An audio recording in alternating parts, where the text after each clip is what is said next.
Are you on camera? I have to. There you go. You can see everything. There you go. So we'll do a share. All right, can you see that screen on there now? Yes. All right, excellent. Okay. Somebody else admitted it. So we ready to go. Yes. Get the microphone, please. Yes, let me get that going.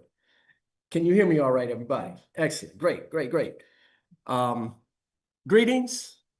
My name is Shujaa Baker, as mentioned. I'm happy to have the opportunity to make this presentation to you wonderful people here today. And I can feel what Brother Enoch said earlier about following greatness, you know, that pushes you up to a whole nother level, and I'm glad to be a part of it.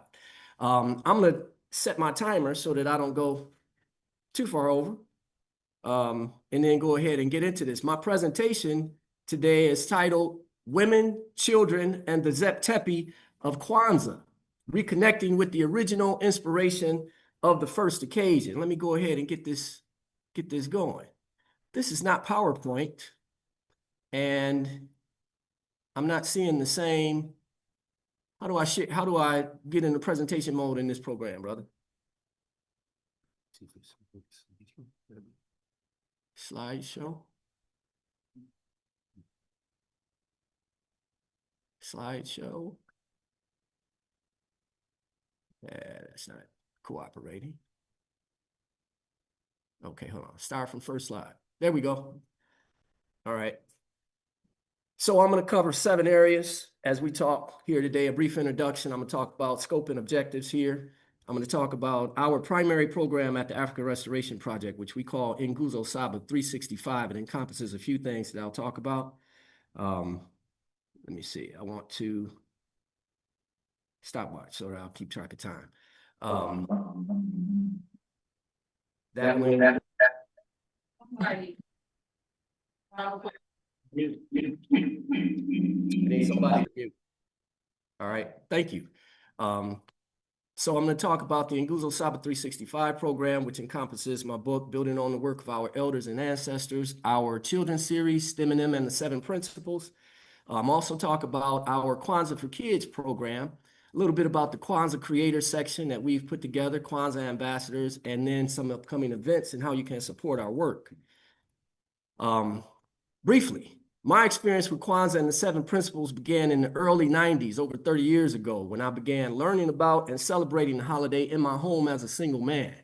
I then met Kwanzaa creator, Dr. Maulana Karenga, in 2004. It's actually late 2003. And in 2005, I began taking classes with him at Cal State Long Beach and participating in Kwanzaa with the founding organization, US, in Los Angeles. I also began studying the philosophy. Kawaida philosophy, the Pan-African social philosophy that informs Kwanzaa and the Nguzo Saba 7 Principles. Dr. Karenga defines Kwanzaa to be an ongoing synthesis of the best of African thought and practice in constant exchange with the world. In popular culture, people talk about returning to the good old days when struggles in private lives and society cause us to want to reconnect with that time, or that beginning when things were good. This need for periodic renewal is reflected in cycles of the universe, within ancient African culture, and in the annual cycle of harvest and renewal we celebrate as Kwanzaa. In ancient Kemet, for example, the pursuit of periodic renewal to maintain or restore Mat was referred to as the pursuit of the Zep-Tepi, or the first occasion, when truth, justice, balance, and harmony existed, and the world was good. As Dr. Tadaka Mat Kilimanjaro explains in the introduction to his recent text titled Zep-Tepi, in ancient Kemetian thought, Zep-Tepi, the first occasion, is one of the most layered and symbolically charged concepts in their cosmology, history, and political ideology. Its meaning shifts depending on the context, religious, mythological, political, and philosophical, but it always points to a primordial moment of ordering when the universe, the gods, and human society were set in motion according to Mat, truth and order. He further explains, this is not simply the beginning, but the eternal pattern a cyclical renewal that connects and reconnects humanity to divine order. Zep-Tepi, then, is the process of returning to the good old days by which we restore ourselves, renew our institutions, and revive our societies and ways of living by reconnecting with the best of what has been lost from the beginning. We live in days today, I'm not telling y'all nothing you don't know. We live in days today where such a renewal is needed, as recurring cycles of increased oppression and decreased opportunity negatively impact our people, with more to come. In this moment, reconnecting with the Zep-Tepi of our best cultural traditions is an act of resistance to what is unfolding and an essential step for finding solutions within our culture. Before I go further, let me say that this subject matter that I'm engaging today could be examined on a deeper level than I'm doing here today, and it should be. But I'm convinced the info I'll be sharing is the appropriate place to start. But before I get into my presentation, I want to share a reference I recently came across that will be an excellent source for that deeper engagement. My presentation today mentions two women, actually three, but primarily focuses on one woman in particular, who was a 10-year-old girl when she made her first contribution. And consistent with the conference theme, if I had more time, I would do a deeper dive to introduce more of the women who played a role in the first occasion, or the Zep-Tepi of Kwanzaa. I found this PhD 2017 PhD dissertation from a sister named Dr. Kenja McCrae, titled Compliments to Kazi Leaders, Female Activists in Kawaida-Influenced Cultural Nationalist Organizations from 1965 to 1987, that offers in-depth insight into the women who were on the extremes within all Black Power organizations. And according to Dr. McCrae, they operated in either hidden or hypervisual roles. Kazi is a Kiswahili word that means work. So the paper examines women who were complements to work or movement leaders, and in many cases, the very backbone of these organizations and the movement overall. The table of contents reveals a thoughtful engagement with the subject matter that discusses women who contributed to Kwanzaa and other US organization or other Kawaida-influenced cultural nationalist organizations. Some of these chapter titles are so interesting that I actually had to force myself to stay focused on the introduction to the necessary broader conversation that I was planning, right? Titles like, I Could Not Sit Back and Opt Out, Pan-African Cultural Nationalist Women's Black Freedom Struggle Narratives and Ways of Being in the World. I mean, I almost dived into that, you know? Education didn't mean a degree. It meant how we served our race and all humanity. Campus community connections, that had my interest. You know, I was ready to dive into that, you know? Still, I want to encourage anybody who is immediately interested in a broader restoring of the balance by recognizing more of the women who made considerable and in some cases, life-altering contributions to the advent of Kwanzaa and other Kawaida-based efforts to take a look at that paper. There's an excellent source for you. Our overall objective, African Restoration Project's overall objectives are best represented through a program we call Nguzo Saba 365, where our intent is to promote the 7 principles as a Black job for all of us to fulfill every day. That's because we believe the 7 principles represents a 7-step roadmap for daily instruction that is absolutely guaranteed to produce positive, improved outcomes if we follow. Guaranteed. We developed a few strategies to help make that happen. Our overall objectives are fully detailed in a two-part book I published last year titled Building on the Work of Our Elders and Ancestors, Merging STEM with Kawaida to Elevate Blackness and Everything Else, which emerged from a paper Dr. Karenga asked me to write in 2019, after many years of studying with him and providing tech support services like recreating the official Kwanzaa website in 2018. The paper was for a book project where longtime students of Kawaida were asked to write a Kawaida interpretation of the social issues related to our profession. I was the only engineer involved, so I wrote the only extensive Kawaida discussion on STEM, which means science, technology, engineering, and mathematics. Although we engage it not only as science, technology, engineering, and mathematics, but also science, technology, engineering, mathematics, and manufacturing.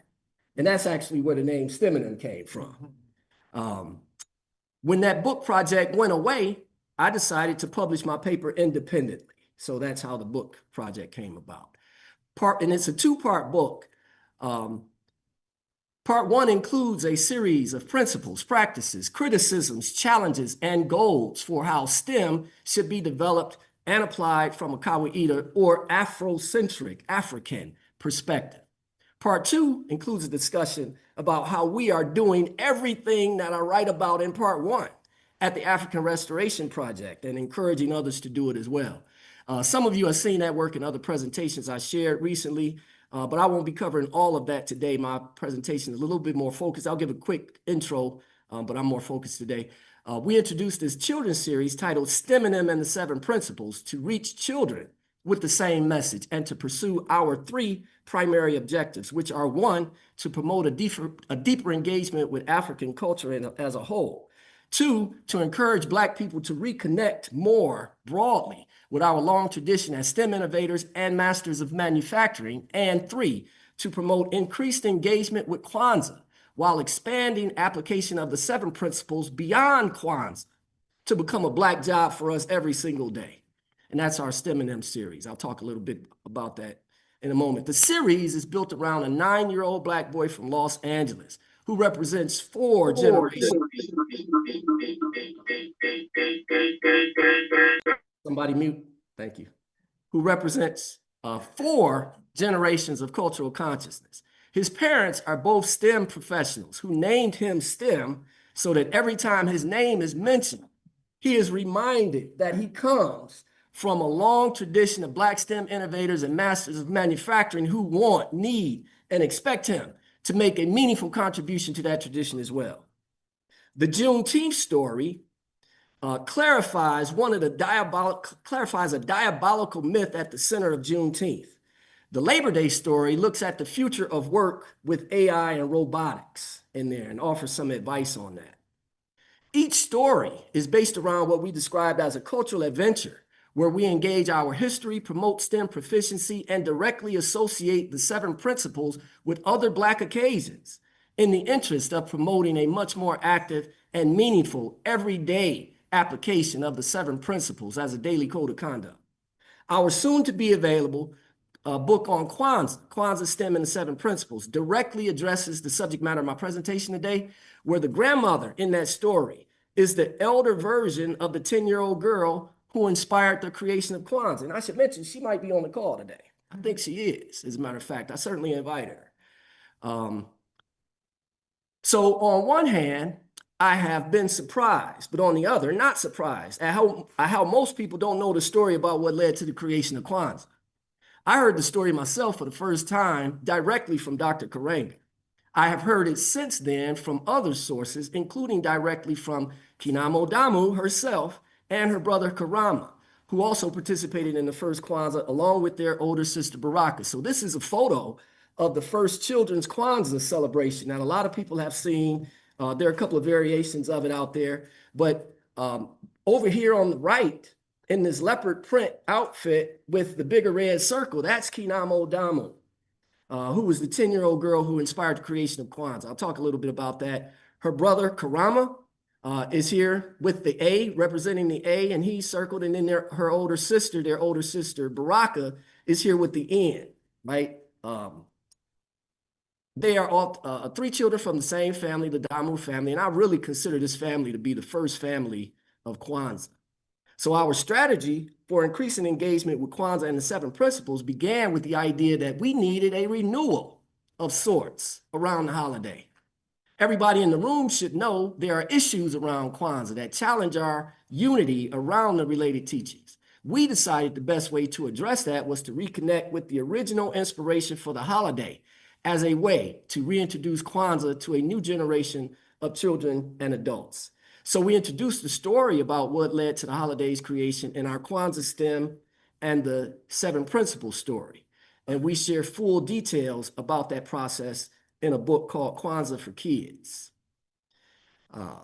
So again, we introduce it there in Kwanzaa STEM and the 7 Principles and share full details in Kwanzaa for Kids, where we capture events that occurred between December 25th, 1965, when the original inspiration occurred, and December 26th, 1966, the year later, when Kwanzaa was first celebrated. And that's done through the eyes of Kinamo and her brother, Karama. They are active participants in this work with us, active participants in it. The story begins on to tell you the story itself begins on December 25th, 1965, when US organization members visited Dr. Karanga's home, where a spirited discussion about things they didn't like about the Christmas holiday began. They were concerned about the gross materialism and the lack of adequate representation for Black people in the tradition and related practices. As they talked about the prospect of not celebrating Christmas, Kinamo began paying careful attention. You know, as kids, we all know they look forward to that all year long, you know. And when you start talking about taking that away from them, they're going to start paying attention to that. And that's exactly what Kinamo did. She found a seat on the floor very close to where Dr. Karanga and her father and Gao Damu were talking. And she waited carefully, patiently for her turn, right?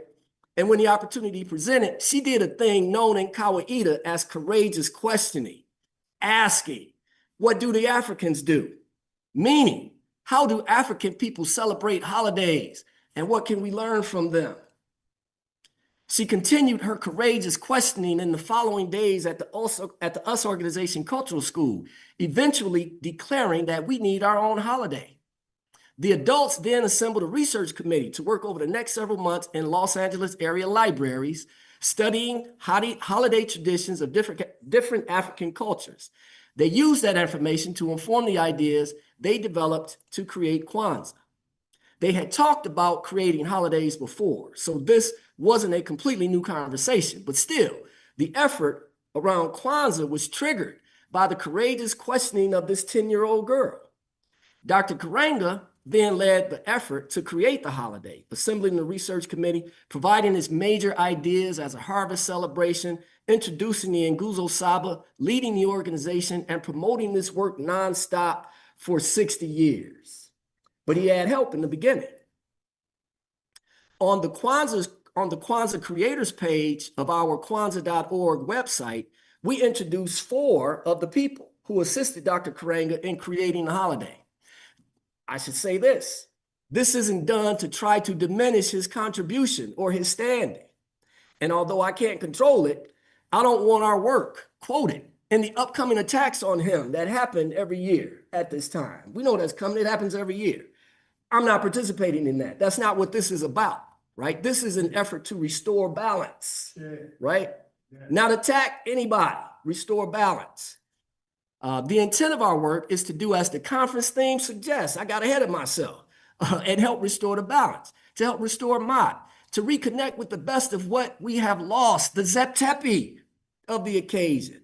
We are trying to advance the teachings and accurately reflect the communal nature of the holiday without bearing the burden of any negativity. Dr. Karanga led the organization and made the biggest contribution to Kwanzaa's creation. Kinamo Damu inspired it. And Gao Damu, her father, Kicheko Davis, and George Sabira were members of the research committee. Kicheko Davis has an interview on YouTube with the Black Power Archives at Cal State University Northridge. So you can look that up, about 5 minutes long, very informative, you know. I encourage you all to check that out. And that's actually linked on our page. So if you go to our page, click on Kwanzaa Creators, you can find out all of this information. Kicheko was also involved in our work. I had the pleasure of visiting her home in Philadelphia last year. George Sabira actually led the research committee. And interesting thing I found out about him, he was a prominent public speaker during the 1980s, talking about Black economics, like Boyce Watkins, all over the media, you know, talking about Black economics. Besides them, we also recognize 2 other people who didn't actually participate in the creation of Kwanzaa, but who made huge contributions to its growth and popularity beginning in its earliest days. This includes Amiri Baraka, and for our purposes today, a woman known as the mother of Kwanzaa, Makenya Sibeko Kouate. She was from the Bay Area and traveled extensively all over the country, different parts of the world, spreading the word about Kwanzaa. You know, that's why she's known as the mother of Kwanzaa. So we wanted to recognize her and also recognize Amiri Baraka for their significant contributions. I didn't actually intend to leave this in here, so I'm gonna move past it. That's a short video that introduces our STEM and M series. And then I would just do a brief summary of the books in the series. I mentioned the Juneteenth STEM and the 7 Principles. This book tells the story of how STEM and his 4th grade classmate Asada apply what their parents taught them and use their home computers in a special project to correct a common myth about Juneteenth. They use all the 7 principles in an effort to explain why enslavement ended in Texas on June 19, 1865, 2.5 years after the Emancipation Proclamation. Of course, the claim is that our ancestors didn't know about the Emancipation Proclamation, but that's that nonsense. That's that nonsense. And y'all shouldn't be repeating that. The reason was because Texas was the last holdout of the Confederacy, and they refused to obey any orders coming from the United States until the Army showed up on June 19, 1865 and reclaimed Texas as an American territory. That's what happened. So we explain that in a kid-friendly way in that text, right? Then in Labor Day STEM and the 7 Principles, in this story, and the anem part of our title allows us to introduce new characters in every story, right, to carry the story. So in the Labor Day story, Uncle Rashad helps STEM understand how Labor Day relates to the 7 Principles while sharing an important lessons about how artificial intelligence, robotics, and even digital currency have already started to reduce the number of available jobs, with more reductions to come. Uncle Rashad is a 26-year-old independent programmer and video game developer with a plan to work independently going forward.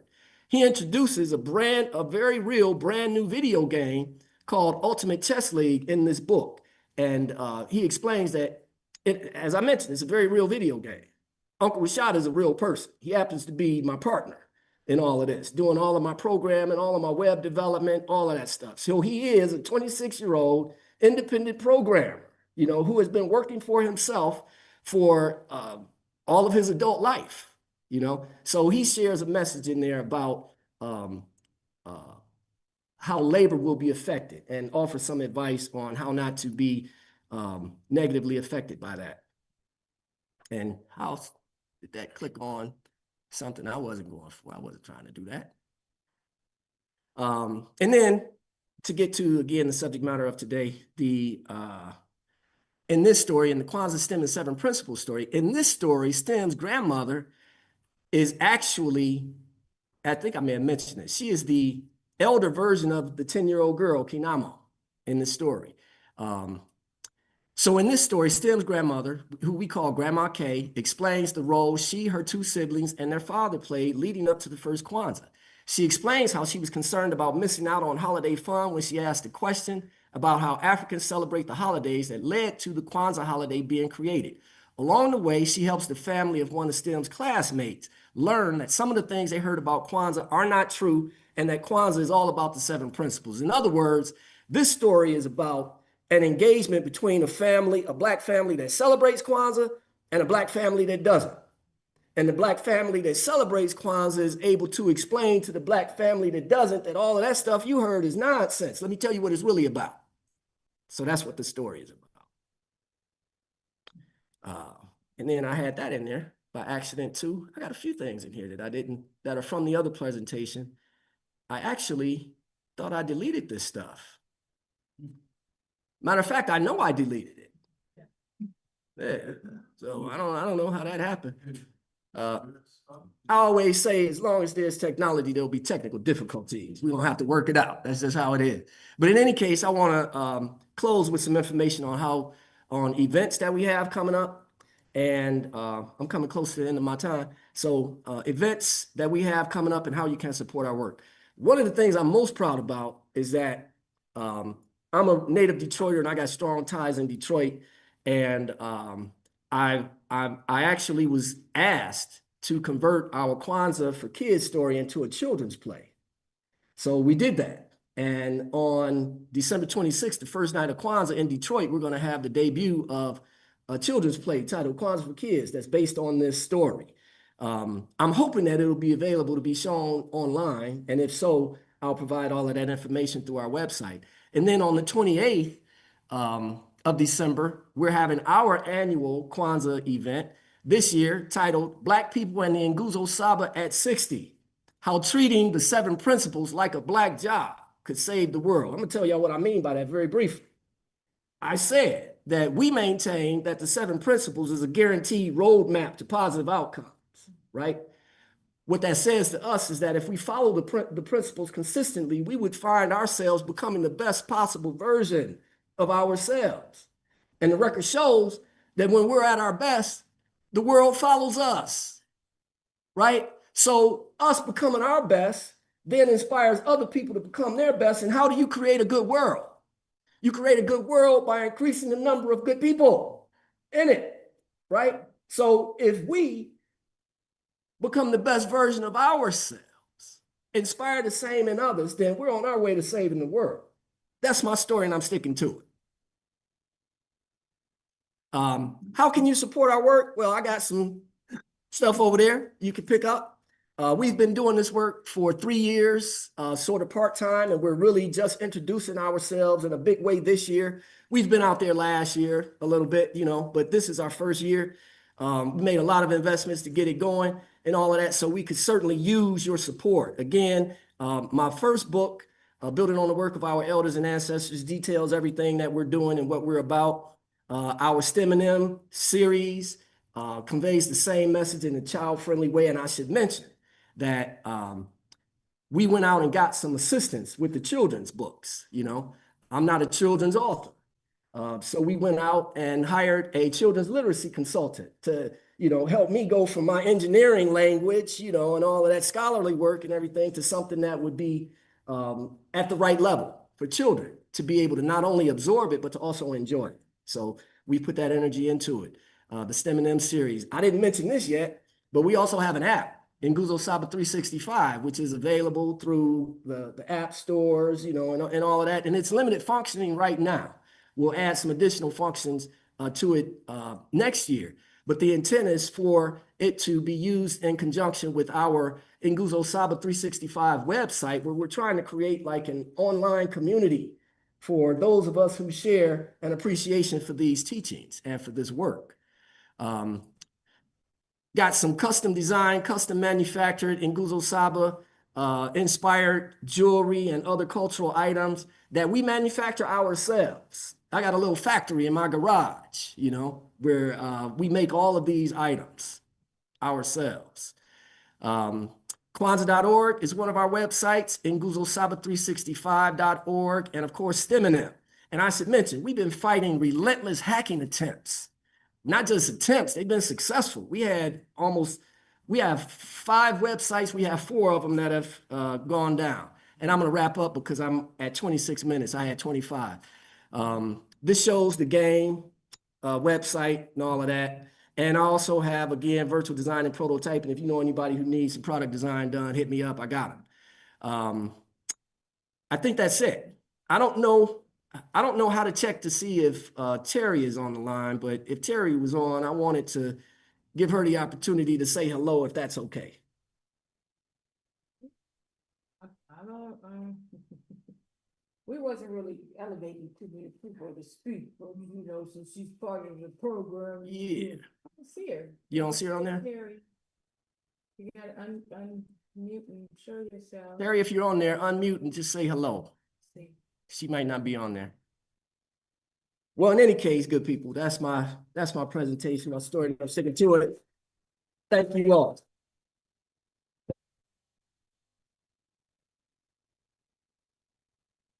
Thank you. We appreciate you for all of the work that you have done. Give them one more round of applause.